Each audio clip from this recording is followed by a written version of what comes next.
Hello friends, welcome to रोशन की class YouTube channel. आप सभी का आज की इस वीडियो में एक बार फिर से बहुत बहुत स्वागत है। आज की इस वीडियो में हम देखेंगे इस वीडियो में आप लोगों का जो सामाजिक और राजनीतिक जीवन एक अच्छा आठ का यानी कि नागरिक शास्त्र विषय उसका 7वां अध्याय जिसका नाम है हाशियाकरण की समझ यानी कि अंडरस्टैंडिंग मार्जिनलाइजेशन। तो यहाँ पे सबसे पहले यहाँ पे मैं बता दूं कि हाशियाकरण होता क्या है, इसके बारे में मैं बता दूं, फिर उसके बाद चैप्टर में जो क्वेश्चन आंसर उसको देखते हैं। हाशियाकरण का मतलब होता है जो समाज में ऐसा वर्ग जिसको समाज से दरकिनार कर दिया जाए, समाज से मुख्य धारा से उसको हटा दिया जाए, तो उसको एक तरीके से समझ सकते हैं कि समाज से बहिष्कृत जो होता है समूह, उसको कहते हैं हाशियाकरण।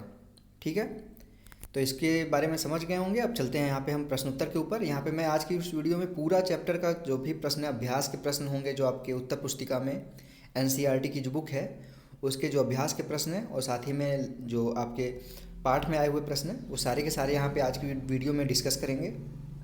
और इसके पहले कि अगर आपको चैप्टर्स के क्वेश्चन आंसर देखने हैं तो आप रोशन की क्लास यूट्यूब चैनल में जाइएगा, एनसीईआरटी सॉल्यूशन की प्लेलिस्ट में जाके आप दे सकते हैं। इसके पहले के सारे चैप्टर्स के मैं वहाँ पे सॉल्यूशन दिखा चुका हूँ।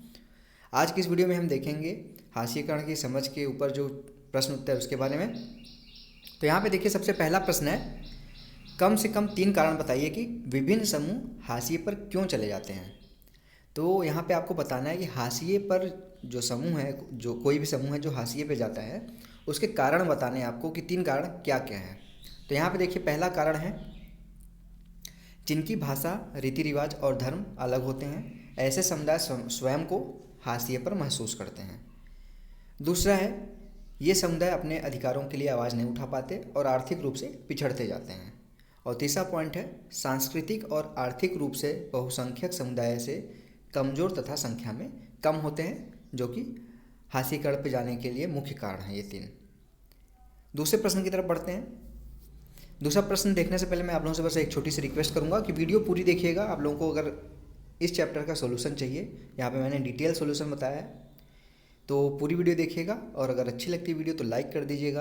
और डेली बेसिस पे आप लोगों को ऐसे ही वीडियोस चाहिए, इन्फॉर्मेटिव वीडियो, तो आप रोशन की क्लास यूट्यूब चैनल को सब्सक्राइब कर सकते हैं। नीचे लाल कलर का जो सब्सक्राइब बटन उस पर क्लिक करके सब्सक्राइब जैसे ही करेंगे एक बेल आइकन आएगा यानी कि घंटी का निशान आएगा, उसको दबा के ऑल नोटिफिकेशन ऑन कर लीजिएगा। अब दूसरा प्रश्न है, आज के भारत में कौन सी धातुएं महत्वपूर्ण हैं, क्यों, वे धातुएं कहाँ से हासिल होती हैं, क्या वहाँ आदिवासियों की आबादी है। तो यहाँ पे देख लीजिए, पहला यहाँ पे है पॉइंट, लोहा, तांबा, एल्यूमिनियम, सोना, चांदी महत्वपूर्ण है ये धातुएं भारत में, क्योंकि इन धातुओं का पर आधुनिक उद्योग निर्भर करता है। दूसरा पॉइंट है, हमें ये धातुएं झारखंड, उड़ीसा, पश्चिम बंगाल और छत्तीसगढ़ से प्रमुखता से प्राप्त होती हैं, यहाँ पर आदिवासी की आबादी अधिक है। तीसरा प्रश्न है, ऐसे 5 उत्पाद बताइए जो जंगल से मिलते हैं जिनका आप घर में इस्तेमाल करते हैं।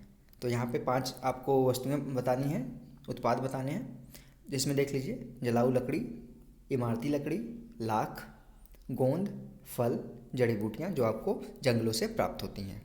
इसमें कई चीज़ें आप ऐड कर सकते हैं, शहद भी जंगलों से प्राप्त होता है, काफ़ी चीज़ें आप ऐड कर सकते हैं। ज़रूरी नहीं कि यही सारी चीज़ें लिखिए, यहाँ पे मैंने आपको हेल्प करने के लिए चीज़ें बता रहा हूँ। अगर आप लोग खुद से नहीं लिख पा रहे हैं तो इसको आप देख के आराम से लिख सकते हैं। चौथा क्वेश्चन है, वह भूमि पर निम्नलिखित मांगे किन लोगों से की जा रही हैं। जो वन भूमि है उन पे निम्नलिखित मांगे किन लोगों से की जा रही हैं। तो यहाँ पे देख लीजिए, पहला है मकानों और रेलवे के निर्माण के लिए इमारती लकड़ी के लिए यहाँ पे वन भूमि का इस्तेमाल किया जा रहा है। खनन के लिए वन भूमि का इस्तेमाल किया जा रहा है। गैर जनजाति लोगों द्वारा कृषि के लिए वन भूमि का उपयोग करते हैं, वनों को साफ करके वहाँ पे खेती करते हैं वो लोग। और चौथा पॉइंट है, वन्य जीव अभयारण्यों के रूप में सरकार द्वारा आरक्षित जमीन, इन मांगों से जनजातीय समुदायों पर किसी तरह असर पड़ता है। तो जानते हैं कि वन भूमि में जो जनजातियाँ हैं, समुदाय हैं, उनको हटा के ही वहाँ पे अभयारण्य या फिर वन्य जीव अभयारण्य या फिर इससे रिलेटेड चीज़ें बनाई जाती हैं। तो देख लीजिए, यहाँ पे पहला है उत्तर इसका, यहाँ पे आपको 4 यहाँ पे दिया गया था, इसमें से आपको बताना है। तो पहला है, ये सभी मांगे आदिवासियों से पूरी की जाती हैं। मकानों और रेलवे के लिए जो लकड़ियाँ होती हैं, इमारती लकड़ियाँ, वो कहाँ से पूरी होती हैं, ये सभी मांगे आदिवासियों से पूरी होती हैं। खनन के लिए वन्य भूमि, आदिवासी समुदाय अपने जंगलों को छोड़कर शहरों में छोटी मोटी नौकरियों की तलाश में पलायन कर जाते हैं। ठीक है, खनन के लिए अगर उनकी भूमि ले लेंगे आप, तो आदिवासी जो लोग हैं वो वहाँ से हट के शहर में आ जाएंगे और कोई भी जो नौकरी उनको मिलेगी वो करने लगेंगे। 5वां क्वेश्चन है, इस कविता में क्या बताने का प्रयास किया गया है। आओ मिनी असम चले, हमारे देश में तो बहुत कष्ट है। असम की धरती पर मिनी हरियाली से भरे चाय के बागान हैं। सरदार कहता है काम काम, बाबू कहता है उन्हें पकड़ो और इधर लाओ, साहब कहता है मैं तुम्हारी खाल उधेड़ दूंगा। हे जादूराम, तुमने हमें असम भेजकर बड़ा छल किया। स्रोत Basu S, Jharkhand movement, Anthony city culture and silence. तो इसके बारे में आपको बताना है, तो यहाँ पे देख लीजिए। पहला है, आदिवासियों की ज़मीन को छीना जा रहा है, आदिवासियों को विस्थापित किया जा रहा है। इसका उत्तर है। 6वां क्वेश्चन है, आपकी राय में यह बात महत्वपूर्ण क्यों है कि आदिवासियों को भी उनके जंगलों और वन भूमि है के इस्तेमाल से संबंधित फैसलों में अपनी बात कहने का मौका मिलना चाहिए। तो यहाँ पे देखिए, पहला पॉइंट है, इस बात से आदिवासियों का जीवन तथा अस्तित्व दोनों जुड़े हुए हैं, इसलिए उनकी राय जरूर लेनी चाहिए। दूसरा पॉइंट है, यदि आदिवासियों की राय नहीं ली गई तो उनका अस्तित्व ही समाप्त हो जाएगा, उनको जंगलों से भगा दिया जाएगा, वो शहरों में जाएंगे तो उनका धीरे धीरे जीवन समाप्त हो जाएगा। 7वां क्वेश्चन है, अल्पसंख्यकों के लिए हमें सुरक्षात्मक प्रावधानों की क्यों ज़रूरत है। अल्पसंख्यकों के लिए सुरक्षात्मक प्रावधानों की निम्नलिखित कारणों की वजह से ज़रूरत पड़ती है। पहला, अल्पसंख्यक समुदायों को बहुसंख्यक समुदायों के सांस्कृतिक वर्चस्व से बचाने के लिए। दूसरा पॉइंट है, अल्पसंख्यकों को भेदभाव और नुकसान की आशंका से बचाने हेतु। तीसरा, भारत की सांस्कृतिक विविधता की सुरक्षा, समानता और न्याय की स्थापना हेतु। अब 8वां क्वेश्चन है, देखिएगा। इसके बाद मैं जो अभ्यास में के लास्ट में प्रश्न है आपके वो भी कराऊंगा, तो पूरी वीडियो देखिएगा ध्यान से। निम्नलिखित निबंध आपकी ही उम्र की एक बच्ची ने लिखा है, आपकी राय में वह क्या कहने का प्रयास कर रही है। मैं एक मुस्लिम बहुल क्षेत्र में रहती हूँ। कुछ दिन पहले रमज़ान के दौरान वहाँ कुछ गड़बड़ी हुई जिसने जल्दी ही सांप्रदायिक रूप ले लिया। मैं और मेरा भाई पड़ोस में ही इफ्तार की एक दावत में गए थे। मैंने परंपरागत कपड़े यानी सलवार कमीज पहनी थी, मेरा भाई शेरवानी पहने था। घर लौटने पर हमें कहा गया कि हम अपने कपड़े बदल कर जीन्स और टी शर्ट पहन लें। अब जबकि सब कुछ ठीक है तो मुझे हैरत होती है कि हमें कपड़े बदलने के लिए क्यों कहा गया है, और मुझे यह बात अजीब क्यों नहीं लगी। क्या हमारे पहनावे से हमारी पहचान पता चल जाती है, और क्या यही पहनावा सारे खतरों और भेदभाव की जड़ है।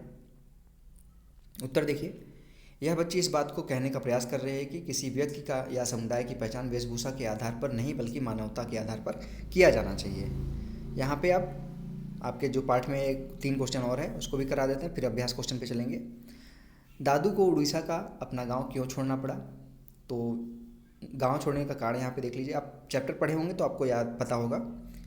पहला पॉइंट है, उड़ीसा में दादू के गांव की ज़मीन के नीचे लोहे के भंडार थे।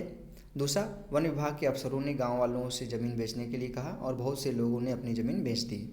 तीसरा, जिन लोगों ने अपनी ज़मीन नहीं बेची उन्हें मारा पीटा गया, इसलिए मजबूरी में दादू को अपनी ज़मीन या फिर गांव छोड़ना पड़ा। तालिका यहाँ पे है, उसको आपको बताना है। क्या मुसलमानों को मूलभूत सुविधाएं समान रूप से उपलब्ध हैं। कच्चे घर, तो यहाँ पे देख लीजिए 63.6% जो मुसलमान कच्चे घरों में रहते हैं। 55.2% हिंदू कच्चे घरों में रहते हैं। बिजली, 30% मुसलमानों के घर में बिजली है। 43.2% हिंदुओं के घरों में बिजली है। पानी की पाइप, 19.4% मुसलमान पाइप के पानी का प्रयोग करते हैं और 25.3% हिंदू पाइप के पानी का प्रयोग करते हैं। तो इससे आप पता लगा सकते हैं कि मुसलमानों को मूलभूत सुविधाएं प्रदान है समान रूप से कि नहीं है। यहाँ पे इसके बारे में देख लीजिएगा, स्रोत यहाँ पे जो लिया गया है डाटा वो कहाँ से लिया गया है। तो इसका आंसर होगा नहीं, मुसलमानों को मूलभूत सुविधाएं समान रूप से उपलब्ध नहीं है। दूसरा यहाँ पे प्रश्न है, किस धार्मिक समुदाय की साक्षरता दर सबसे कम है विभिन्न धर्मों की साक्षरता दर 2001 के अनुसार। तो यहाँ पे देख लीजिए, कुल है 65% भारत की साक्षरता दर। हिंदू 65% साक्षर हैं, मुस्लिम 59%, ईसाई 80%, सिख 70%, बौद्ध 73% और जैन 94%। तो यहाँ पे देखेंगे सबसे कम आपको क्या देखने को मिलेगा, मुस्लिमों की जो साक्षरता दर है सबसे कम है 59% है। बाकी जो भारत की औसत साक्षरता दर है सभी का उससे ज़्यादा है। सिर्फ मुस्लिमों का साक्षरता दर 59% है। तो ऐसा नहीं कह सकते कि उनको सामाजिक सुविधाएं बराबर नहीं मिल रही हैं। जो समाज साक्षर होगा वो सामाजिक सुविधाएं अच्छे से प्राप्त कर पाएगा। जो समाज साक्षर नहीं होगा उनको अपने हक के बारे में नहीं पता होगा, तो इसलिए साक्षरता बहुत ज़रूरी है। तीसरा क्वेश्चन है, निम्न आंकड़े क्या बताते हैं? सरकारी नौकरी में मुसलमानों का प्रतिशत, आबादी है 13.5 करोड़ 2001 के अनुसार। भारतीय प्रशासनिक सेवा यानी कि IAS 3% है। भारतीय पुलिस IPS में 4% है। भारतीय विदेश सेवा IFS यानी कि इंडियन फॉरेन सर्विसेज में 1.8% है। केंद्रीय सार्वजनिक क्षेत्रीय इकाइयों में यानी कि PSUs में 3.3% है। राज्य स्तरीय PSUs में 10.8% है। बैंक एवं रिजर्व बैंक में 2.2% है। इस स्रोत यहाँ पे आप देख लीजिए, यहाँ से लिया गया है। उत्तर है, भारत की कुल जनसंख्या में मुसलमानों की संख्या 13.5% है। राज्य स्तरीय PSU में उनकी नौकरी की स्थिति ठीक है। केंद्रीय स्तर की नौकरियों में मुसलमानों की संख्या काफ़ी कम है। अब आते हैं दोस्तों आपके अभ्यास के प्रश्न के ऊपर, जल्दी से देख लेते हैं आपके अभ्यास का प्रश्न। यहाँ पे जो मैंने स्टार्टिंग बताया था हाशियाकरण शब्द से आप क्या समझते हैं, 2-3 वाक्यों में लिखना है। तो यहाँ पे देखिए हाशियाकरण के बारे में देखिए, पहला पॉइंट, हाशियाकरण का मतलब होता है किसी व्यक्ति या समुदाय को किनारे या हाशिए पर ढकेल देना। हाशियाकरण वाला व्यक्ति या समुदाय समाज की मुख्य धारा से हट जाता है या मुख्य धारा में नहीं रहता। और तीसरा पॉइंट है, हाशियाकृत लोग या समुदाय गरीब कमज़ोर होते हैं तथा इनको हीन दृष्टि से देखा जाता है। दूसरा प्रश्न है, आदिवासी लगातार हाशिए पर क्यों खिसकते जा रहे हैं? 2 कारण बताइए। तो यहाँ पे उत्तर देखिए, आदिवासियों की हाशियाकरण का कारण पहला है, आदिवासियों की ज़मीन को खनन और अन्य विशाल औद्योगिक परियोजनाओं के लिए बार बार छीना गया है। दूसरा, आदिवासी समुदाय आजीविका और भोजन के अपने मुख्य स्रोत से वंचित हो गए हैं, वे गरीबी और लाचारी के जाल में फंस गए हैं। तीसरा प्रश्न है, आप अल्पसंख्यक समुदायों की सुरक्षा के लिए संवैधानिक सुरक्षाओं को क्यों महत्वपूर्ण मानते हैं? इसका एक कारण बताइए। तो यहाँ पे देख लीजिए, कारण है अल्पसंख्यक समुदायों को बहुसंख्यक समुदायों के वर्चस्व से बचाने के लिए। चौथा प्रश्न है, अल्पसंख्यक और हाशियाकरण वाले हिस्से को दोबारा पढ़िए। अल्पसंख्यक शब्द से आप क्या समझते हैं? तो अल्पसंख्यक शब्द से तात्पर्य कुल जनसंख्या में किसी समुदाय की बहुत छोटी संख्या से है। पांचवा क्वेश्चन है, आप एक बहस में हिस्सा ले रहे हैं जहां आपको इस बयान के समर्थन में तर्क देना है कि मुसलमान एक हाशियाई समुदाय है। इस अध्याय में दी गई जानकारियों के आधार पर तर्क पेश कीजिए। तो मुसलमान एक हाशिया समुदाय है क्योंकि आपको यहाँ पे तर्क देना उसके सपोर्ट में। तो यहाँ पे देखिए, पहला पॉइंट है, मुसलमानों के मूलभूत सुविधाएं जैसे पक्के घर, बिजली, पानी की पाइप आदि प्राप्त परिवार मतलब संख्या में नहीं है जो जितना बहुसंख्यक समाज के लोगों को है। और दूसरा, मुसलमानों में साक्षरता दर प्रतिशत अन्य धार्मिक समुदायों की तुलना में काफ़ी कम है। तो साक्षरता दर तो कम है, लेकिन यहाँ पे साक्षरता दर समुदाय के ऊपर भी डिपेंड करता है। ज़रूरी नहीं कि यहाँ पे जो भारत की जो सरकार है उसकी ऊपर ही पूरी डिपेंडेंसी है। अगर बहुसंख्यक समाज शिक्षा ग्रहण कर रहा है तो आज ऐसी स्थिति है कि अल्पसंख्यक समाज भी शिक्षा समान ग्रहण कर सकता है। छठवां क्वेश्चन है, कल्पना कीजिए कि आप टेलीविज़न पर 26 जनवरी की परेड देख रहे हैं। आपकी एक दोस्त आपके नज़दीक बैठी है, वह अचानक कहती है, इन आदिवासियों को तो देखो कितने रंग बिरंगे हैं, लगता है सदा नाचते ही रहते हैं। उनकी बात सुनकर आप भारत में आदिवासियों के जीवन से संबंधित क्या बातें उसको बताएंगे? 3 बातें यहाँ पे बताई गई हैं आदिवासियों के जीवन से संबंधित। आदिवासियों ने ऊंच नीच की भावना कम होती है, इसी कारण यह समुदाय जाति वर्ण पर आधारित समुदायों में बिल्कुल अलग होता है। दूसरा है, आदिवासियों में बहुत सारे जनजातीय धर्म होते हैं, उनके धर्म इस्लाम, हिंदू, ईसाई आदि धर्मों से बिल्कुल अलग है। तीसरा, आदिवासी अपने पुरखों की गांव और प्रकृति की उपासना करते हैं। 7वां क्वेश्चन है, चित्रकथा पर आपने देखा कि हेलेन होप आदिवासियों की कहानी पर एक फिल्म बनाना चाहती हैं। क्या आदिवासियों के बारे में एक कहानी बनाकर उनकी मदद कर सकते हैं? तो बिल्कुल कर सकते हैं। पहला है, वन्य जीवन रीति रिवाज संकेत किसके ऊपर आप बना सकते हैं फिल्म, उसके बारे में यहाँ पे हेल्प संकेत दिया गया है। पुरखों की गांव और प्रकृति की उपासना के ऊपर, ग्राम आत्माओं की पूजा गांव की सीमा के भीतर पवित्र लता कुंजों में, पुरखों की पूजा घर में, आदिवासियों की दिनचर्या, आदिवासियों के जीवन में खनन और औद्योगिकरण के कारण बदलाव जो है उसके ऊपर आप मूवी बना सकती हैं। तो यहाँ पे दोस्तों आज की वीडियो में इतना ही, आशा करता हूँ। यहाँ पे और एक क्वेश्चन है उसको देख लेते हैं, फिर उसके बाद वीडियो समाप्त करते हैं। 8 क्वेश्चन है टोटल आपके चैप्टर में। 7वां पॉइंट था, आदिवासियों का अपना गांव एवं इलाका छोड़कर शहरों में छोटी छोटी नौकरियों के लिए जाना, आदिवासियों को हाशियाकरण, इसके ऊपर मूवी बना सकते हैं। और 8वां क्वेश्चन आज के वीडियो का लास्ट क्वेश्चन, क्या आप इस बात से सहमत हैं कि आर्थिक हाशियाकरण और सामाजिक हाशियाकरण आपस में जुड़े हुए हैं? तो यहाँ पे देखिए, आर्थिक हाशियाकरण तथा सामाजिक हाशियाकरण आपस में जुड़े हैं क्योंकि आर्थिक हाशियाकरण के कारण अच्छी शिक्षा प्राप्त नहीं की जा सकती। दूसरा, आर्थिक हाशियाकरण के कारण लोगों के पास मूलभूत सुविधाओं की कमी हो जाती है। तीसरा है अशिक्षा और मूलभूत सुविधाओं की कमी सामाजिक हाशियाकरण का कारण होती है। तो आशा करता हूँ दोस्तों आज की वीडियो आप लोगों को पसंद आई होगी, और अगर पसंद आई तो प्लीज़ इस वीडियो को लाइक कर दीजिएगा।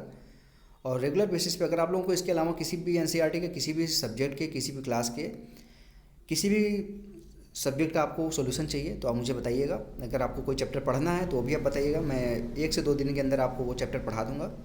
और अगर आप लोग अभी तक रोशन की क्लास यूट्यूब चैनल पे नए हैं तो नीचे सब्सक्राइब बटन उस पर क्लिक करके सब्सक्राइब करना मत भूलिएगा। तो फ्रेंड्स मिलते हैं नेक्स्ट वीडियो में, तब तक के लिए आप लोगों का बहुत बहुत धन्यवाद। जय हिंद, वंदे मातरम।